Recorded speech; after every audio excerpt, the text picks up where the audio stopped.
It started like so many ordinary mornings, quiet, routine, forgettable, until it became one of those moments that scars the soul forever. A young black teen stood at the corner, backpack slung over one shoulder, earbuds in, waiting for his school bus just like he did every day. The street was still waking up, a couple of neighbors watering lawns, a jogger passing by, the dull hum of cars rolling in the distance. He wasn't causing trouble. He wasn't making noise. He was simply there, and for some, just existing while black is enough to invite suspicion. The police cruiser slowed down even before reaching him. There was no siren, no call, no emergency. Just suspicion. The kind that isn't rooted in logic but in centuries of fear and ignorance. The officer behind the wheel didn't hesitate. He stepped out with his hand already hovering near his belt, eyes sharp with disdain, voice filled with the kind of authority that knows it will never be questioned. "What are you doing here?" he barked. "I'm waiting for the bus, sir," the teen answered politely, confused but composed. "Don't get smart with me," the officer snapped back, already stepping closer. "Let me see some ID." I'm a student, I don't have any ID on me," the boy explained, his voice starting to tremble, his hands instinctively rising to show he had nothing to hide. "Hands down. Get on the ground."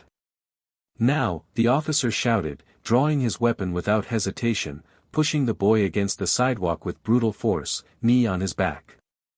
"Please. I didn't do anything. I swear I didn't do anything." "Shut up. Don't lie to me," the officer yelled, pressing harder, the boy gasping for air, his face scraping against the concrete, tears mixing with dust and pain. People watched. Some with phones. Most in silence. No one moved. No one stopped it. Until one man did. From across the street, a figure stepped forward. Calm but with purpose. Tall, composed, dressed like he belonged in a different world. He didn't raise his voice. He didn't wave his arms. He just walked forward and said the one sentence that shifted the earth beneath their feet, "Let him go. Now." The officer looked up, ready to bark back, but something in the man's voice, something sharp, trained, unmistakably powerful, made him pause. "Who the hell do you think you are?" the officer asked, aggressive but suddenly unsure. The man calmly pulled out a badge, the kind that made silence fall heavy and fast. "I'm with the FBI. And you just made the biggest mistake of your life." At that moment, the silence around them wasn't passive anymore. It was charged. The phone started recording again. Whispers turned into gasps. Someone muttered, "Holy sh**t." And the officer, once so sure, so loud, suddenly stood there like a child caught with blood on his hands. What began as a moment of casual abuse spiraled into a federal confrontation. Not just between a cop and a teen, but between a system and the truth that had been buried for too long. Because the man who stepped in wasn't just an FBI agent. He had a past. A reason. He knew that pain. He had lived it. And now, with that badge in hand, he had the power to do something about it. But the story doesn't end there. What came next was bigger than anyone on that street could have imagined. What started as an act of everyday racism ignited an investigation into the very core of that police department. Skeletons came crashing out of closets. Old files reopened. And the officer who once barked orders at innocent kids found himself the subject of a national scandal, but it wasn't just him. What the FBI agent uncovered went far beyond a single man with a gun and a badge. It was a rot, deep and deliberate, covered up for years, protected by silence, and held together by fear. But here's the twist. The man from the FBI. He wasn't there by accident. He didn't just stumble upon the scene. He had been watching. Waiting. Investigating. And that morning wasn't just a rescue, it was a trigger. One that had been set long ago.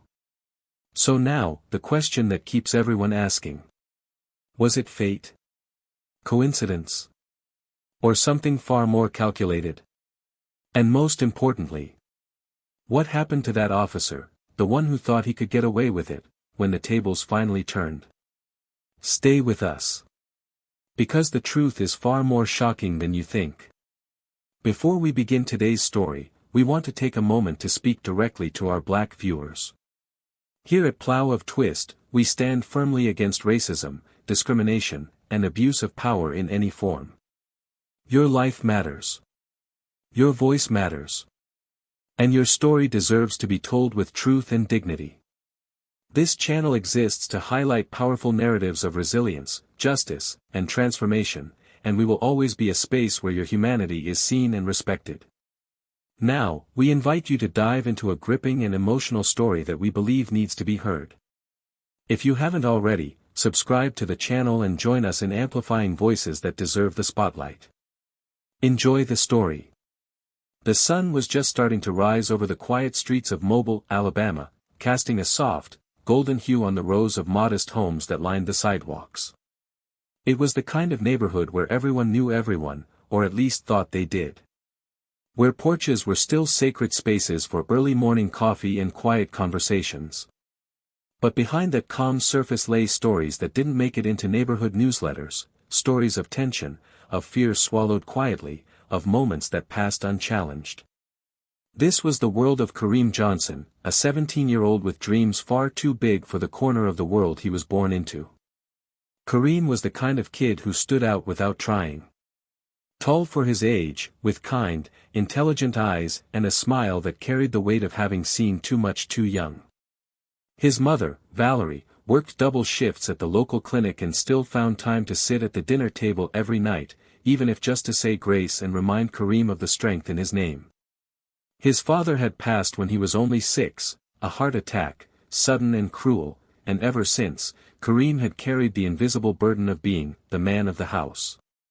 He wore that expectation like a second skin, quiet and constant, and though he didn't complain, it was always there, shaping every decision, every dream he dared to speak out loud. School was his sanctuary and his battlefield. He attended Charles R. Drew Technical High, a magnet school with high expectations and limited patience for those who didn't meet them. Kareem was a gifted coder and had a scholarship offer pending from a tech initiative in Atlanta, a ticket out, if he could just keep his head down, stay focused, and not draw the wrong kind of attention. That morning, he was on his way to school early to prep for a presentation that could make or break that scholarship. He had practiced his pitch for days, fine-tuned every line, every slide. He had even ironed his shirt the night before, one of the few times he ever asked to use the family's old, sputtering iron. He wasn't thinking about danger as he stepped out the door. He wasn't looking for trouble. His only worry was whether his flash drive would work in the school's ancient computers. He slipped in his earbuds, zipped up his hoodie, it was a chilly morning, and made his way to the corner where the bus always stopped. That corner was where everything changed. The man behind the wheel of the police cruiser was Officer Brian Wexler, a local cop with nearly 15 years on the force. Wexler was the kind of officer that made folks in certain circles feel safe, which usually meant he made others feel unsafe. He had a record free of disciplinary action but only because the complaints never quite reached the right ears. He knew how to toe the line just well enough to protect himself. He wasn't loud about his bias, he didn't need to be. It showed in his eyes, in the way he gripped his baton a little tighter around black teens, in the tone he used that turned simple questions into threats. Wexler grew up in the same city, but his world was miles apart from Kareem's. He came from a family with deep ties to law enforcement, a father who had served and a brother who worked in state patrol. In his view, policing wasn't a job, it was a birthright. And with that came an unspoken arrogance, the belief that he could spot trouble from a mile away, that his instincts were always right, especially when those instincts were trained on young black men like Kareem. That morning, Wexler was on a routine patrol, which usually meant circling the same neighborhoods over and over again, watching for people who looked like they didn't belong, which, in his eyes, was most of them. When he saw Kareem standing alone at the bus stop, hoodie up, hands in his pockets, he didn't see a student. He didn't see a boy on his way to change his life. He saw a threat. He saw something that needed to be stopped, questioned, neutralized. The cruiser slowed, then stopped. Wexler stepped out, hand already grazing the edge of his holster, eyes scanning Kareem like he was reading a crime scene. Kareem turned down his music when he noticed the car idling, trying to stay calm, trying to convince himself it was nothing. He had done everything right. He was early for school, he had his ID, he was standing on the correct side of the street. But even before Wexler said a word, Kareem knew this wasn't going to end easily. There was something about the way the officer approached, not like he was asking a question, but like he had already made up his mind. "You live around here?" Wexler asked, tone sharp, eyes narrowing. "Yes, sir," Kareem replied, trying to meet his eyes without appearing defiant. "Just waiting for the school bus." "This a bus stop?" Wexler asked, stepping closer. "Yes, sir. It comes at 6:45. Wexler didn't nod. Didn't acknowledge. He looked Kareem up and down, then muttered something under his breath before stepping even closer. "Take your hands out your pockets," he said, louder now. Kareem obeyed, slowly. "Is something wrong, officer?" "You tell me," Wexler shot back, now only a foot away. "You look nervous. Got something on you I should know about?" Kareem's stomach dropped. He had heard this tone before. In stories. On the news. In whispered warnings from older cousins who had been through it. He tried to breathe, tried to keep his voice steady. "No, sir. I'm not sure why, don't talk back." Wexler snapped, grabbing Kareem by the arm and twisting it behind his back. The flash drive fell from Kareem's pocket, bouncing once on the sidewalk before cracking open. He winced in pain, heart pounding, throat tight with disbelief. "This is unnecessary," he shouted, his voice cracking with a mixture of fear and humiliation. "I didn't do anything. You think you get to decide that?" Wexler growled, forcing Kareem to his knees, one hand pressed against the boy's neck, pushing him toward the concrete. A couple of cars passed by. One slowed. No one stopped.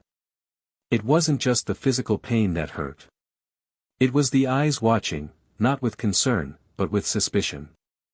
It was the feeling of being made small, reduced to a stereotype, treated like something disposable. All Kareem could think about was his presentation. His mother. How she told him to be careful. How she always said, if something happens, stay calm. Come home safe. But what happens when calm isn't enough? That was the moment a figure appeared across the street. Dressed casually but with a presence that couldn't be ignored. His name was Malik Thompson, though no one knew it yet. To the crowd, to the officer, he was just a man walking up with steady steps and silent fury building behind his eyes. He watched for a moment, took in the entire scene, then crossed the street without hesitation. And that's where the story truly begins. Because Malik didn't just happen upon that moment. And what he did next would change everything, not just for Kareem, not just for Wexler, but for an entire city teetering on the edge of reckoning. What no one knew that morning was that Malik carried with him a truth far deeper than a badge, and a mission that stretched beyond that street corner. And as he walked into the chaos, calm and quiet and ready, the real story began to unfold.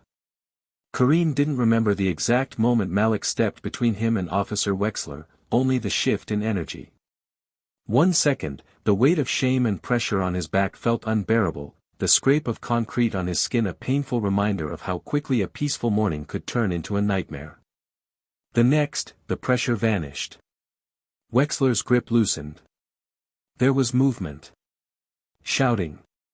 Kareem was on the ground, blinking against the sun, heart racing, adrenaline surging through his limbs as his eyes struggled to adjust to the sudden release. He could barely make out Malik's voice, calm, commanding, unmoved by Wexler's protests. The officer had stepped back but hadn't yet given up his authority. He paced, hand twitching by his holster, jaw clenched in indignation. Malik knelt beside Kareem, his presence protective, almost fatherly. His voice softened as he asked Kareem if he was all right, if he could breathe, if he could move. Kareem nodded, eyes wide with disbelief, voice barely audible as he whispered, "Why did he do that? I didn't even do anything." Malik's eyes tightened. He offered Kareem a hand and helped him to his feet, positioning himself between the boy and the officer, his tone shifting once more, firm, unshakable. "You're done here," Malik said to Wexler, who immediately barked back that the situation wasn't over, that he had the right to question any suspicious individual on a public street. Malik tilted his head slightly, his expression unreadable, but something in his stance made it clear he was not a man to be dismissed. "And I have the right to intervene when I see an abuse of power," he said, reaching slowly into his jacket and producing a small black wallet. Wexler's face dropped. The badge was unmistakable. FBI. Malik flipped it open long enough to make it official before returning it to his pocket. Kareem stood frozen, still reeling from what had just happened. A part of him wanted to run, to leave the scene and pretend it never happened. But something in Malik's energy grounded him. The man wasn't just stopping the situation, he was exposing it. Wexler's voice faltered as he attempted to regain control, stammering that the teen fit a description, and that he had the right to detain anyone acting suspicious. Malik's eyes darkened. "You assaulted an unarmed minor with no probable cause," he said with a coolness that sent a chill down Wexler's spine. "I suggest you stop talking before you dig your hole deeper." By then, more people had gathered. The woman who lived on the corner had recorded the entire thing from her porch. A man walking his dog stood silently, watching. A high school student from across the street held up her phone, live streaming. Wexler seemed to realize for the first time just how visible he had become. His arrogance didn't vanish, but it slipped. He tried to reposition himself, to rewrite the narrative, but the crowd wasn't buying it. Kareem's scraped face and broken flash drive told a story words couldn't spin. Malik turned to Kareem again, his voice lower now. "What's your name, son?" he asked gently. Kareem hesitated. Then, slowly, "Kareem. Kareem Johnson." Malik nodded. "We're gonna get you home." The ride back to Kareem's house was quiet. Malik insisted on driving him himself after making a few quick calls Kareem didn't fully understand but could tell were important. Malik's demeanor was different in the car, less stern, more introspective. He asked Kareem questions about school, his interests, his family. He listened, not like an officer collecting facts, but like a man genuinely trying to understand a young person's world. Kareem told him about the scholarship, the presentation he'd missed, the work he'd put in. Malik didn't say much in return, but his silence felt respectful, not dismissive. When they pulled up outside Kareem's house, Valerie came running out, panic written all over her face. She had gotten a call from a neighbor but didn't know what had happened, only that Kareem had been involved in some kind of incident. Her eyes filled with tears as she hugged him tightly, inspecting the marks on his face. "What happened?" she asked breathlessly. "Are you okay?" Kareem looked at her, still struggling to make sense of it himself, but then Malik stepped in and introduced himself. "Your son was assaulted by a police officer this morning. He didn't do anything wrong. I was there. I stopped it," Malik said, his tone firm but kind. Valerie stared at him, trying to process what she was hearing. Kareem looked at her, nodded slowly. "He saved me, Mom," he whispered.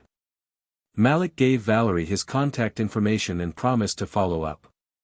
He didn't offer false hope or empty reassurances. Just facts. That he was going to file a report.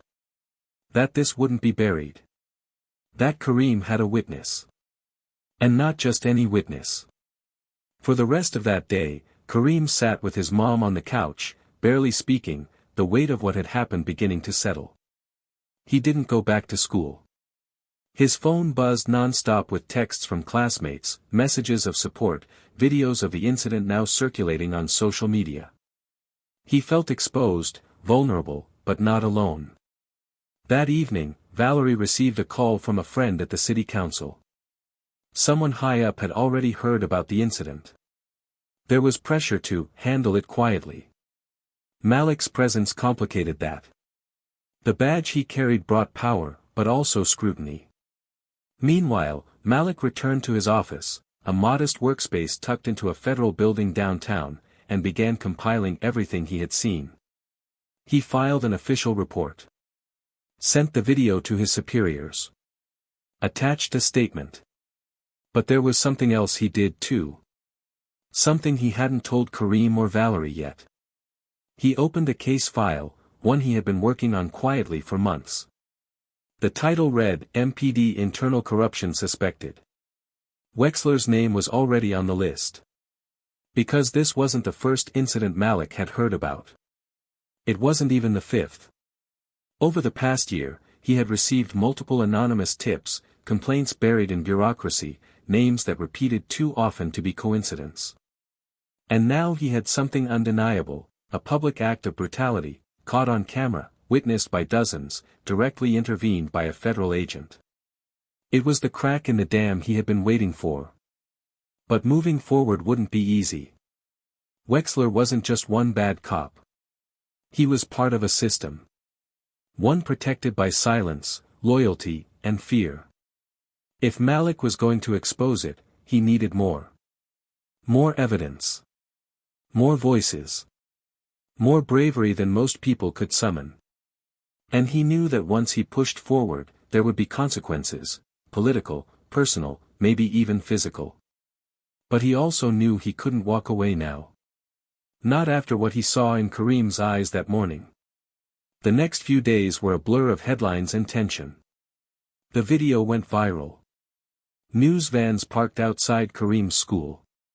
Protesters began gathering near the police department. Statements were made, some hollow, some deflecting. Wexler had been placed on administrative leave, but not arrested. The mayor urged calm and patience, while community leaders demanded justice. Kareem didn't want to be a symbol. He didn't want to be the center of anything. He just wanted to go to school, give his presentation, get his scholarship. But that choice had been taken from him. And now he had to decide, hide and wait for it to blow over, or stand with Malik and face what was coming. One night, Malik showed up at their door again. Not in a suit this time, but in a hoodie and jeans. He asked Kareem if he'd be willing to give a formal statement. To testify. To be part of something bigger than himself. Kareem looked at his mom. Valerie was scared. But proud. She gave a slight nod. Kareem swallowed hard and said yes. That decision set everything in motion. Because what neither of them knew, was that Malik's case wasn't just about Wexler. It was about an entire chain of command. And someone powerful, had just found out Malik was the one leading the investigation. Someone who wasn't going to let the truth come out without a fight. And in the shadows of City Hall, in the silence of backroom deals and secret calls, the real danger was only just beginning. The morning of the hearing was thick with tension. A gray sky hung low over the city, matching the weight in Kareem's chest as he sat quietly in the back seat of Malik's black sedan, hands clasped tightly in his lap. His mother sat beside him, eyes locked on the courthouse steps ahead, her breathing steady but sharp. Malik drove in silence, focused, the radio off, the world outside reduced to the hum of tires against wet pavement. Inside the car, there were no more reassurances left to give. Every word had already been said. What was about to happen couldn't be softened. It had to be faced. They entered through the back. Malik had arranged for a discreet entrance to avoid the media, but even through the side corridors of the courthouse, Kareem could hear the distant clamor of reporters, their voices echoing through the hallways like ghosts chasing headlines. He walked with Malik at his side, both of them flanked by federal personnel. Each step felt like a choice, like a statement that he was no longer running from what happened, no longer shrinking from the spotlight he never asked for. Inside the room, a panel of internal affairs investigators waited behind long desks, their expressions impassive, their pens poised. Wexler sat to one side with his attorney, his arms crossed, chin high, but his eyes betrayed a crack in his composure. Across the room, seated near the front with folded hands and a dark suit that looked like it had never known sweat, was Captain Ray Mercer, Wexler's direct superior. He wasn't supposed to be there, or at least, not in that capacity. But Malik had expected it. Mercer had been appearing in places he didn't belong since the investigation began, a shadow at every corner, silent but ever present. Malik hadn't said it aloud, not even to Kareem, but Mercer was the one he had been watching all along. The testimony began. Kareem's voice was quiet at first, then clearer, more certain as he told his story. He spoke about the morning at the bus stop, the officer's tone, the fear, the weight of the knee against his back. He told them about the flash drive, the way it shattered on the concrete, how he didn't even get to give the presentation he had spent weeks preparing. He paused only once, when describing the moment he thought he might not make it home that day. The room stayed silent, the weight of his words filling every corner. Then Malik took the floor. He presented evidence methodically, his voice calm but charged with quiet fury. The video. The timeline. The inconsistencies in Wexler's report. The patterns that lined up with other incidents in the department, cases quietly closed, complaints conveniently misplaced. Every document he laid out painted a picture not just of one rogue officer, but of a department infected by something deeper. And then he did something no one expected. He placed a sealed envelope on the table and addressed the panel. This file contains emails, internal memos, and transcripts of conversations implicating not only Officer Wexler, but senior officials in the mobile police department, he said, not taking his eyes off Mercer. These documents show a deliberate pattern of suppressing misconduct reports, altering data, and intimidating victims into silence. And the person at the center of it, is sitting in this room. The silence cracked like thunder. All heads turned to Mercer, who didn't flinch, didn't blink, but his jaw locked, his knuckles whitened. Wexler shifted uncomfortably in his chair. His attorney leaned in, whispering rapidly. Malik continued. For over a year, Captain Mercer has coordinated efforts to cover for officers under his command. Including Wexler. He's used his authority to override investigations, discredit witnesses, and maintain a system of silence that has cost lives, futures, and justice. Mercer finally stood. His voice was cold, almost bored. This is absurd, he said, looking at the panel. You're going to take the word of a teenager and a field agent with a grudge over mine. But Malik stepped forward, sliding another document across the table. Then let's talk about this audio file, he said. It's a conversation recorded between you and a precinct sergeant 2 weeks ago. In it, you discuss how to handle the kid's story before it spreads too far. You refer to Kareem Johnson as a problem that needs to disappear quietly. And you advise the sergeant to reach out to someone who can make it go away. I have the full recording. It's been verified. Mercer's face remained still, but his eyes were glass. The room held its breath. Wexler stood suddenly, slamming his hand against the table. You dragged me into this, he barked at Mercer. You said it would never come back on me. Malik turned to him. You were never innocent. But you weren't the architect. You were the hammer. Mercer held the blueprint. For the first time, Kareem saw fear in Wexler's face. Real fear. Not the kind masked by authority, but the kind that slips through the cracks when control is lost. Mercer said nothing. He sat back down, stone-faced, and folded his hands, not in defeat, but in calculation. The damage was done. And he knew it. The room exploded into motion after that. The panel called for a recess. Agents moved quickly. Wexler was escorted out, not in cuffs, not yet, but no longer proud, no longer tall. Mercer was approached by federal officials who didn't offer questions, only firm instructions to follow them immediately. Cameras flashed outside as the news broke. The whispers that had followed Malik's case were now headlines. An entire city's silence had just been shattered. Later, standing outside the courthouse, Kareem looked at Malik, still processing everything that had just happened. "You knew it was him this whole time?" he asked quietly. "I suspected," Malik replied. "But suspicion doesn't change anything. Proof does." Kareem was quiet for a moment, then said, "What happens now?" Malik looked out at the reporters, the city beyond, the protests still growing. "Now," he said. "Now the real fight begins." But Kareem didn't look away. He wasn't just a victim anymore. And what came next, he would face it differently.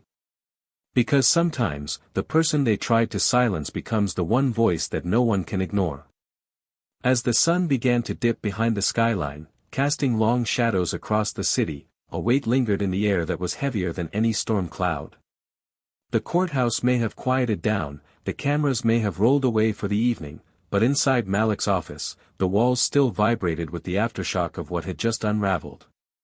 The truth had finally pierced through years of silence, but with it came something more dangerous than denial: resistance. Malik stood at the window, watching the streets below, his arms crossed, brow furrowed. The gears in his mind never stopped turning. Behind him, Kareem sat in a chair, hands tapping nervously against the arms, trying to process the chaos that had erupted around him. His world had shifted. The boy who once avoided confrontation now stood at the center of a storm that had rattled an entire institution. He didn't ask for this war, but now that he was in it, he couldn't walk away. Malik turned from the window and looked at Kareem with eyes that had seen too many battles like this, eyes that had once belonged to a younger man who'd also been on the other side of the badge. He walked over, pulled up a chair, and sat across from him, silent for a moment before speaking. "You were brave today," he said. "Not just on the stand. All of it. You could have stayed quiet. Most people do." Kareem didn't respond immediately. He stared down at his hands, then at the worn carpet under his feet, then finally looked up. "It didn't feel brave," he muttered. "It felt like survival." Malik nodded slowly.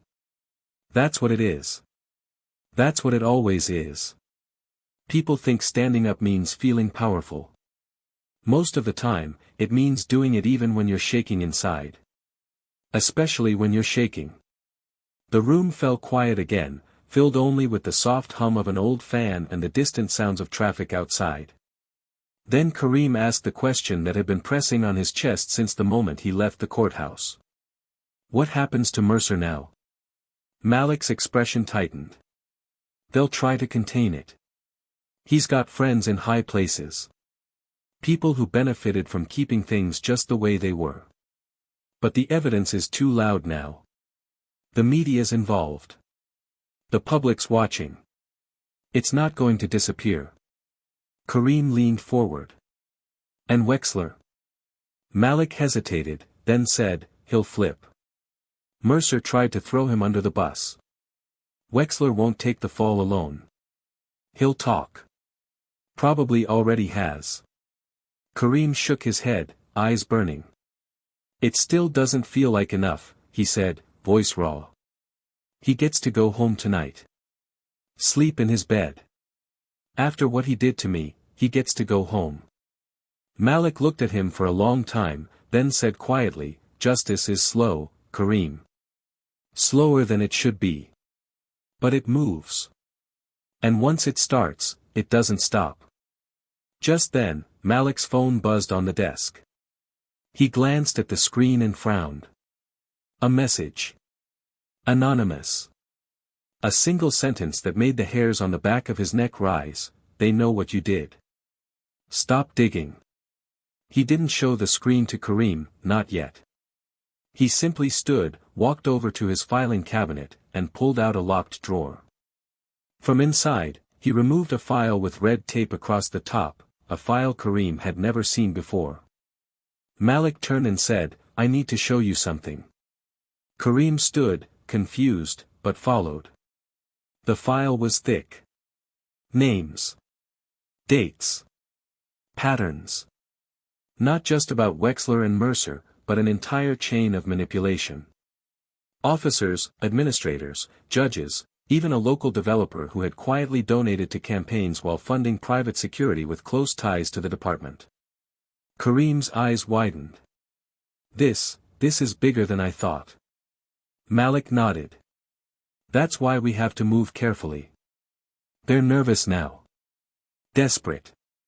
That's when people get dangerous. Later that night, Valerie sat across from Malik in her living room, eyes sharp with concern as she listened to everything. She hadn't wanted Kareem to go this far, hadn't wanted him involved with men like Mercer, with a system that devoured its own people and spat them out the second they weren't useful. But she also saw something in her son now, a fire, a strength she hadn't seen since before his father passed. When Malik finished explaining the scope of the case, she asked one thing: can you protect him? Malik didn't lie. I'll try, he said. With everything I've got. The next morning, a call came in. Wexler had been taken into federal custody. Not quietly. He had been trying to leave town, attempting to cross state lines when he was intercepted. With him, they found a burner phone loaded with messages implicating not only Mercer, but a handful of names Malik had suspected but never had proof against. He had been planning to disappear. But now, he was a key witness. The dominoes were starting to fall. Malik returned to the office, pacing, calling contacts, updating files. Kareem stood at the window, looking down at the city below. It felt different now. Not safer, not yet. But more awake. As if something had finally shifted. Malik joined him at the window and said, once this goes public, they'll come after us harder.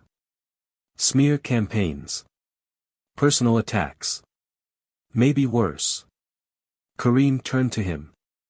Then let them come. I'm not afraid anymore. Malik smiled, the first real smile Kareem had seen from him. But just as the tension began to settle, a knock echoed through the office. One of Malik's colleagues entered, eyes wide. You need to see this, she said, handing him a tablet. Malik looked at the screen, his smile fading. A video was playing. Security footage. Not of Wexler. Of Malik. From weeks ago.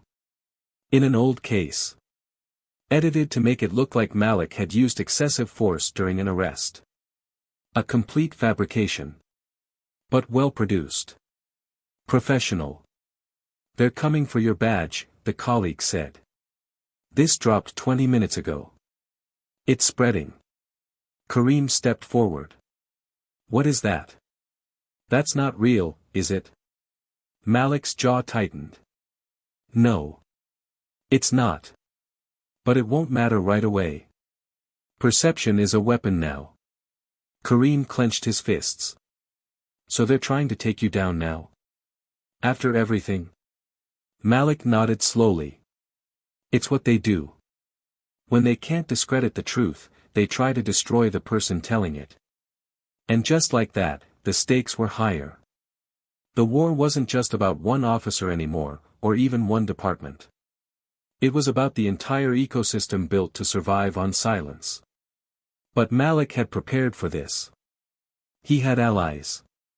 Evidence.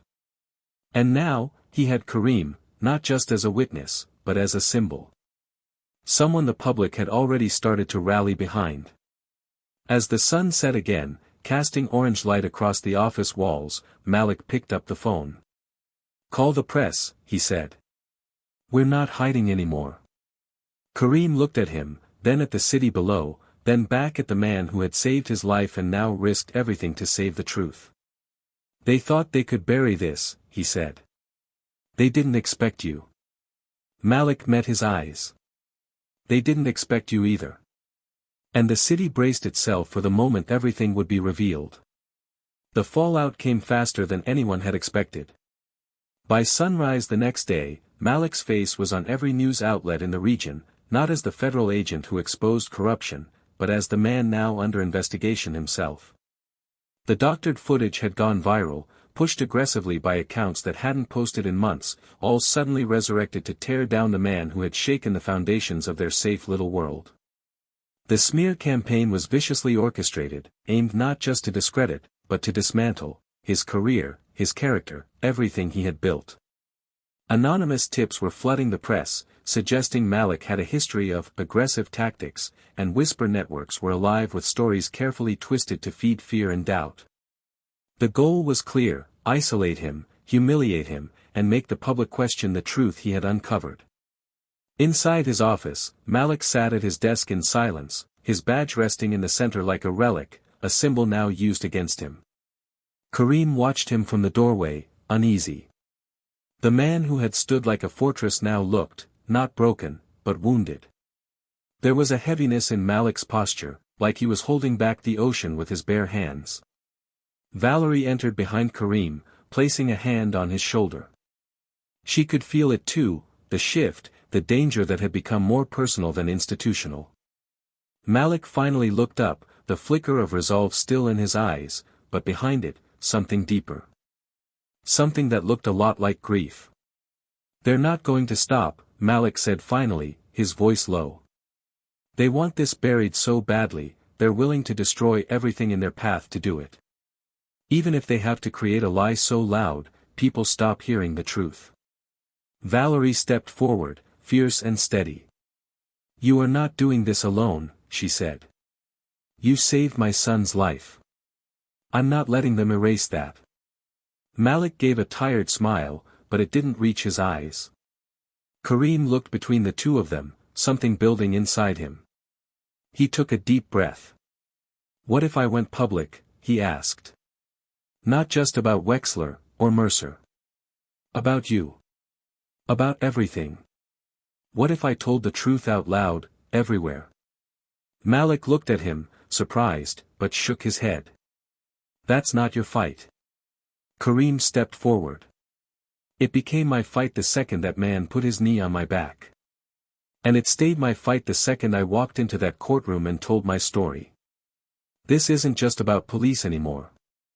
It's about power. About what happens when people get away with hiding behind it. And if I stay silent now, they win." Malik studied him for a long moment. Then nodded. "If we do this, there's no turning back." Kareem nodded. "I wasn't planning to." They began to plan.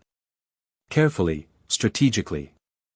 Valerie reached out to contacts in the local press who were known for integrity over spectacle. Malik compiled his files, making copies of everything, creating a digital footprint impossible to erase. Kareem wrote out his story by hand, every painful detail, every truth unfiltered. They filmed a video together, not polished, not professional, just honest. Malik sitting next to Kareem, explaining the full extent of the corruption, the attacks against him, and why the system was trying so hard to silence them.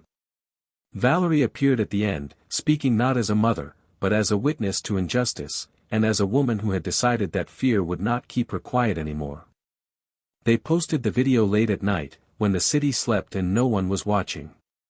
By morning, it had already been shared thousands of times. Messages poured in, some supportive, others threatening. But the silence had been broken. Major news outlets began to shift their tone. Public figures who had remained neutral began to speak out. And then came the unexpected twist: a whistleblower from inside the department stepped forward. Anonymous at first, then public. A longtime analyst who had been asked to delete several files from internal investigations, including the original footage of Malik's disputed arrest. The one they edited to paint him as violent. She had kept copies. She turned them over. Suddenly, the narrative changed. Malik was no longer under fire, he was vindicated. The footage showed clearly, he had de-escalated the situation, not exacerbated it. The smear campaign lost its oxygen.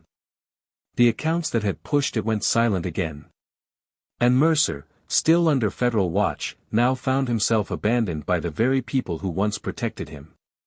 His legal team began to fracture. Internal allies distanced themselves. With every passing hour, his fortress crumbled. But just as the dust seemed ready to settle, Malik received a call from a restricted number. The voice on the other end was familiar, worn and bitter. It was Mercer. He didn't shout. He didn't plead. He simply said, "You have no idea what you've unleashed." Malik remained quiet, listening. Mercer continued. "You think this ends with me? I was just the surface. You think you're heroes now. But all you've done is burn a bridge you were never meant to walk on. And now you've made enemies who don't use badges. They use silence. They use time. You won't see them coming." Malik didn't respond right away. Then finally said, "Then let them come." And hung up. Kareem sat in the office afterward, still processing everything. "Do you think he's bluffing?" he asked. Malik shook his head. "No. But he's desperate. And desperate men talk too much." Kareem looked at him, uneasy. "Do we need to worry?" Malik looked back. "We already are. But this isn't about worry anymore. This is about legacy. About whether we leave this place better than we found it. And you? You already changed it. Now we just have to hold the line." The following week, a special investigation task force was announced. Independent. Federal. Malik was not just cleared of all accusations, he was promoted to lead the new oversight division being created to prevent corruption within law enforcement leadership. Kareem was invited to speak at a youth summit in Atlanta, where his story inspired hundreds of young people who had once believed their voices didn't matter. Valerie returned to work at the clinic, but now as a recognized community advocate, balancing healing bodies and empowering minds. Still, not everything healed perfectly. The scars stayed. The fear didn't vanish overnight. The idea that justice had been fully served felt incomplete. Mercer hadn't yet faced trial. His resources ran deep. But his influence had been shattered. His face now symbolized a fall from grace so steep, it gave others pause. Kareem asked Malik one night, as they walked through the now peaceful city square, "Do you think people can really change? Like him? Or are some people just born wrong?" Malik didn't answer right away. He watched the lights in the square flicker on, listened to the sound of laughter in the distance, and finally said, "People change when it costs them enough to do so. Some never reach that price. But others, they surprise you. Sometimes, even the broken learn how to rebuild.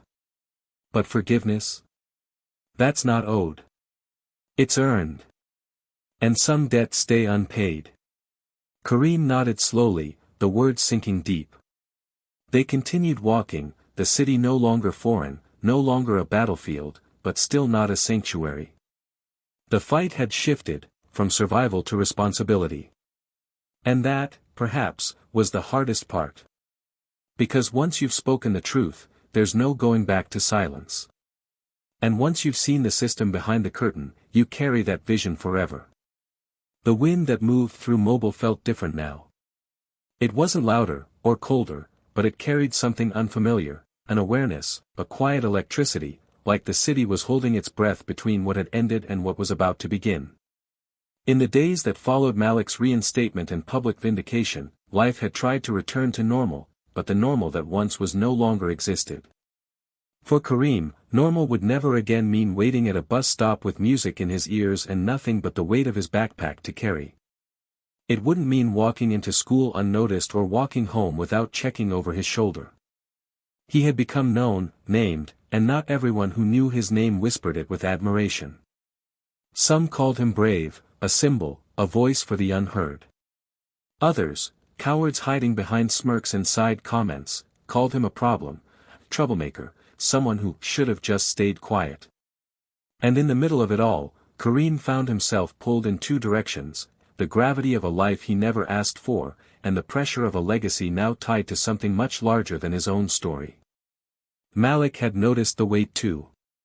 He saw it in Kareem's shoulders, in the way he stayed quiet during briefings, in how he avoided eye contact when they walked through buildings where people used to nod politely and now stared too long. One evening, they sat across from each other in the office, the lights low, the hum of a distant city vibrating through the walls like a heartbeat refusing to slow. Malik leaned forward, resting his elbows on the table. "You okay?" he asked, his voice soft but steady. Kareem shrugged, then gave a tight smile.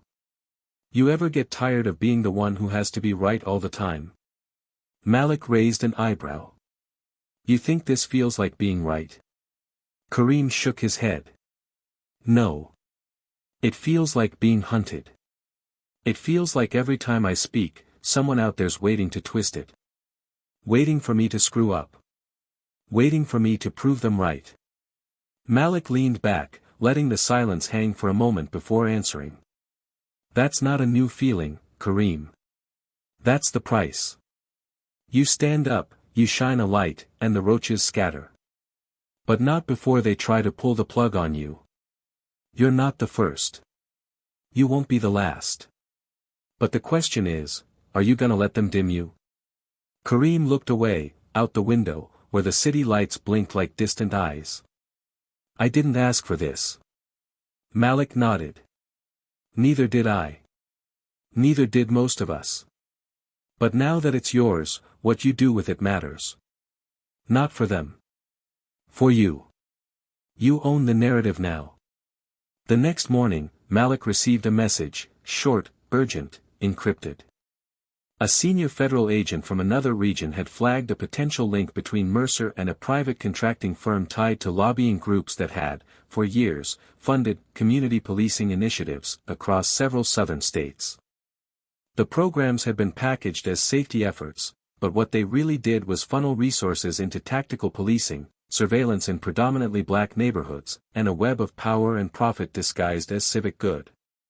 Mercer's name showed up in 3 separate donation logs. The rot ran deeper than anyone had imagined. Malik shared the information with Kareem and Valerie later that afternoon. The 3 of them sat around Valerie's kitchen table, papers spread out like puzzle pieces with jagged edges. Valerie's eyes scanned each page with growing unease. "So it wasn't just about protecting Wexler," she murmured. "He was protecting something much bigger." Malik nodded. "He was part of a machine. But now we've cracked it open. Problem is, we're not the only ones watching. The people behind this, they don't just lose quietly." Kareem folded his arms, his voice tense. "So what do we do?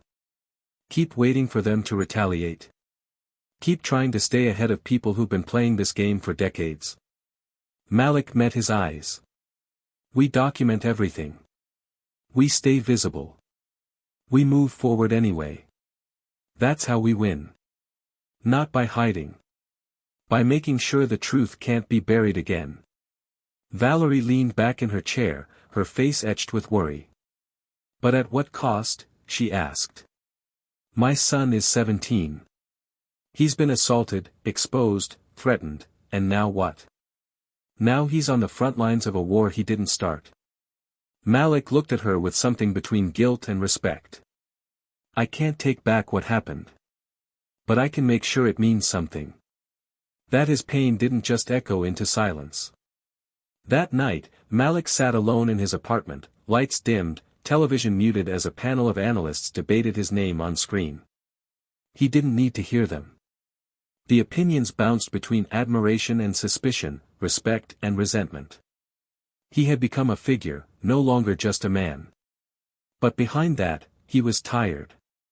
Tired in a way that sleep wouldn't fix. He thought of Kareem, of the weight he now carried, and wondered, how much strength was it fair to expect from someone so young?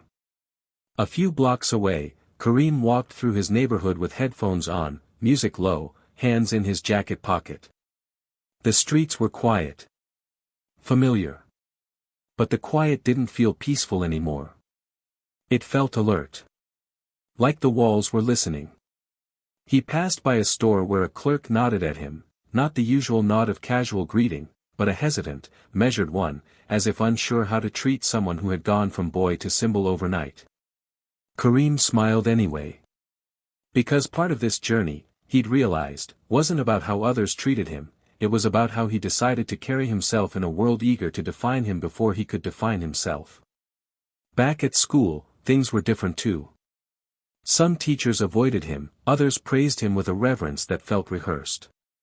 Students whispered, took photos when they thought he wasn't looking, sent anonymous messages, some supportive, some cruel. In the boys' bathroom, someone had scrawled, "Stay in your lane, hero," on the mirror.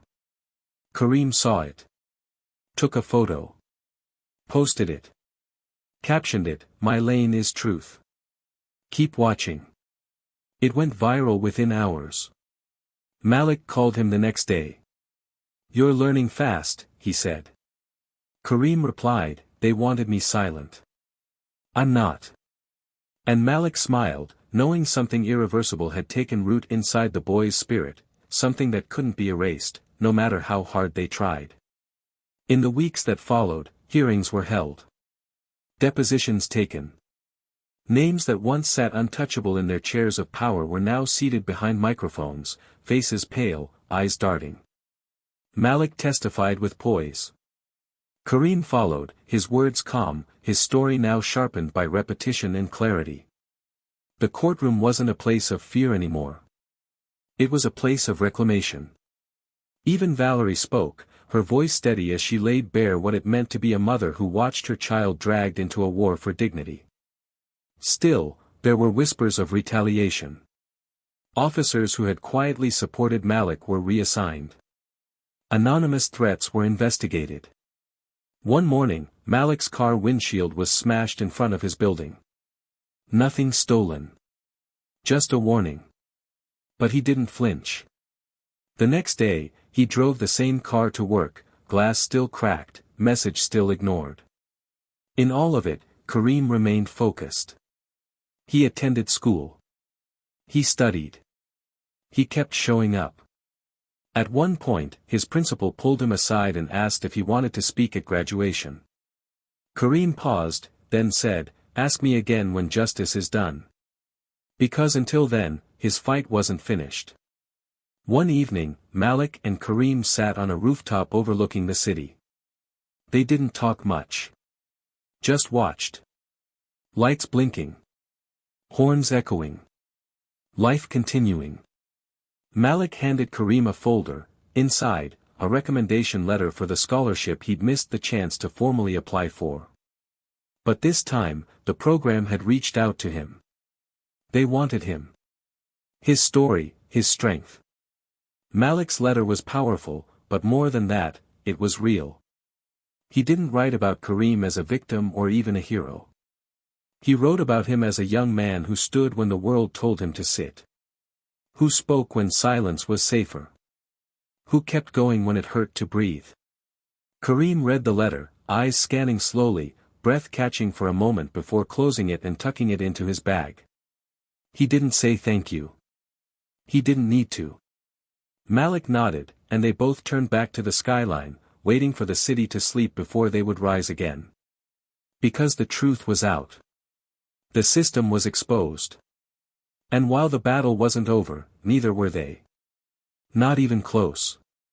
It was nearly 2 in the morning when Kareem found himself wide awake again, the ceiling above him just as blank and unmoving as the thoughts racing in his mind.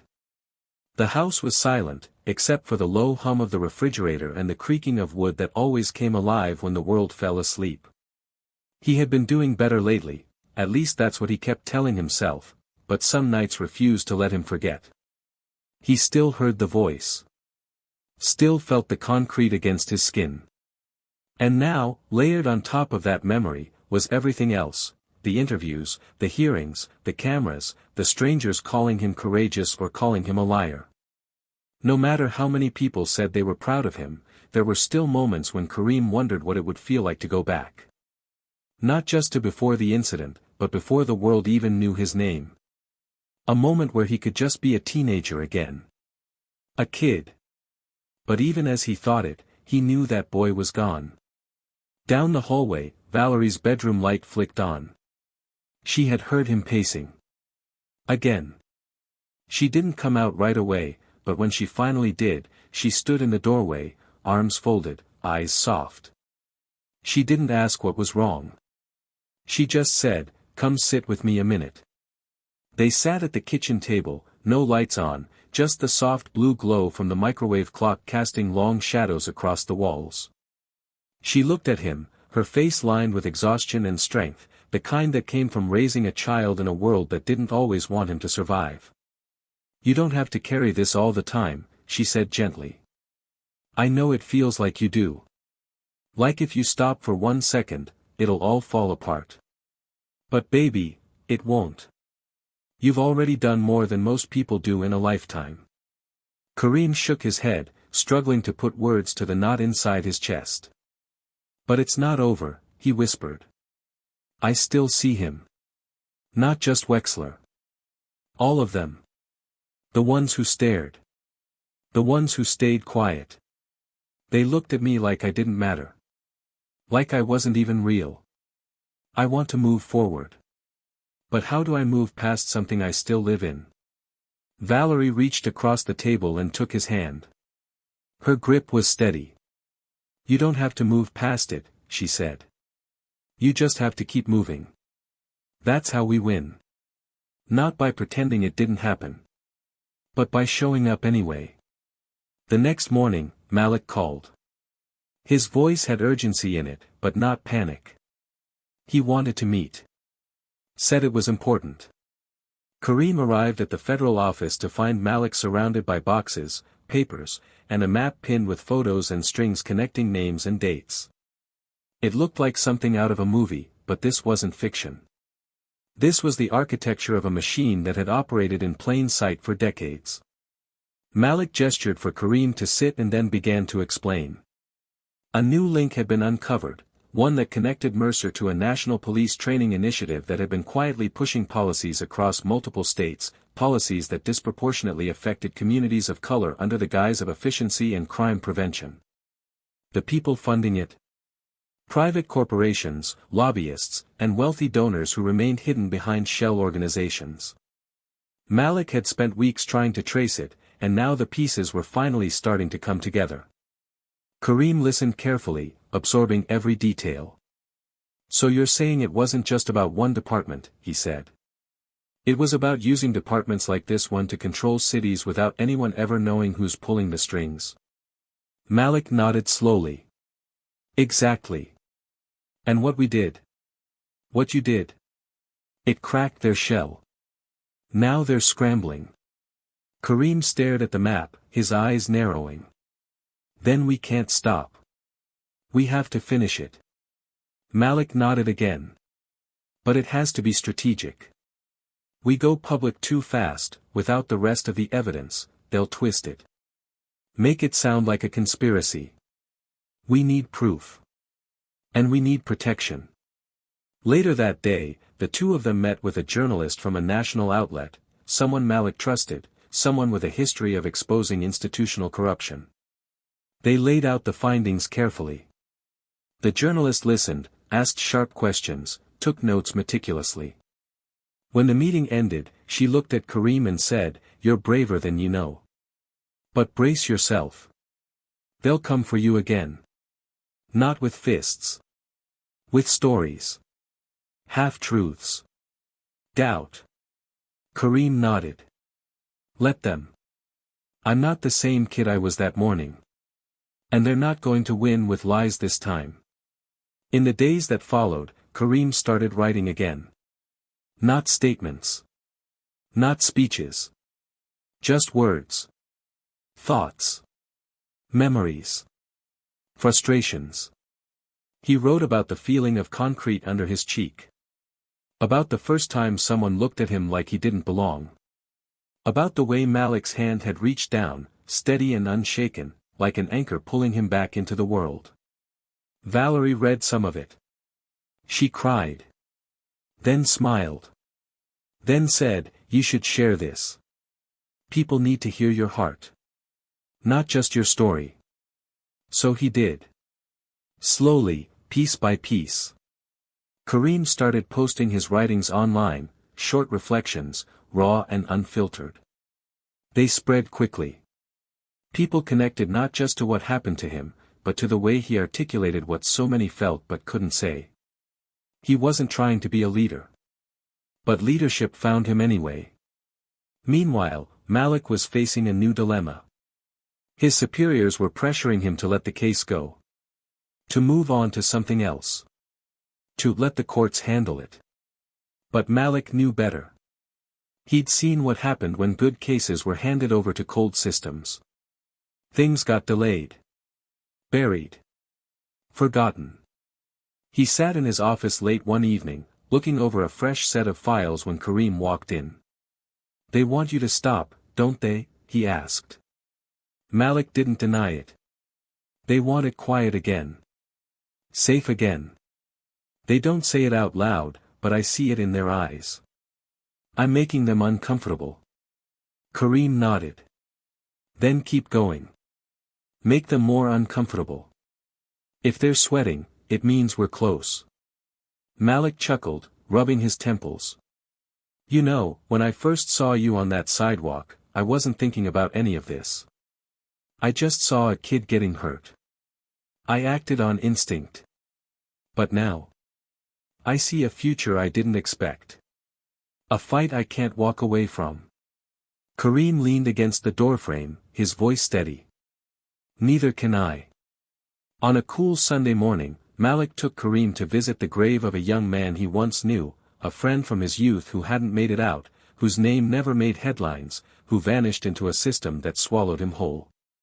He was smart. Brave. "Just like you," Malik said, kneeling by the headstone. "But no one stepped in when he needed them. I carry that. Every day. That's why I did what I did. That's why I'll never stop." Kareem knelt beside him. "We carry them too," he whispered. "Everyone who didn't get the chance. Everyone who was silenced. We carry them by refusing to disappear." And that, perhaps, was the deepest truth of all. It wasn't about headlines. Or courts. Or even justice in the conventional sense. It was about presence. About refusing to vanish.